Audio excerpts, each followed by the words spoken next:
જીવન પાથઈને આપણે સાચી શ્રદ્ધાને માણીએ, જીવન પાથેયમાં સાચી શ્રદ્ધાને સમજીએ.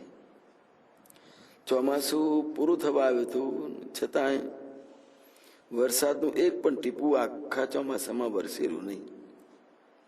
બધા જ ખેતરો, બધી જમીન સાવ સૂકા થઈ ગયા હતા. એટલે લોકોમાં ભયંકર ચિંતા પેઠી.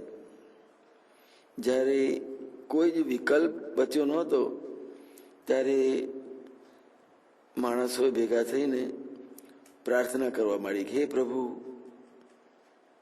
અમે તને યાદ કરીએ છીએ. અહીં પણ એવું જ થયું. નગરના તમામ લોકો ભજન કરવા નગરના એક મુખ્ય મંદિરે બેસી ગયા. એમાં એક બાળક હતો, પોતાની નાની છત્રી સાથે લઈને આવ્યો હતો.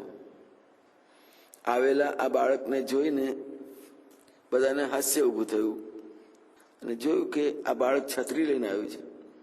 લોકોએ બાળક નાનું હતું એટલે હસતા હસતા એની મજાક કરી, એની ટીખળ કરી.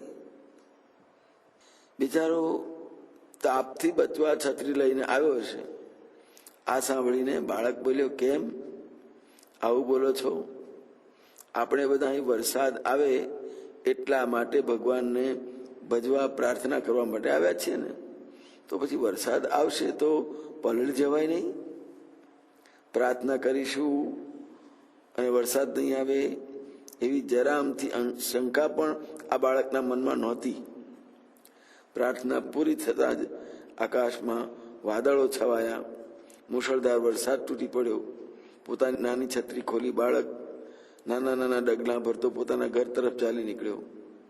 વરસાદ એકત્રિત થયેલી ભીડની પ્રાર્થનાને કારણે થયો કે કેમ એની તો ખબર નહીં, પરંતુ એટલું ચોક્કસ છે કે ભીડમાં ઈશ્વર પણ સાચી શ્રદ્ધા રાખનારા એ બાળકનો પણ હતો.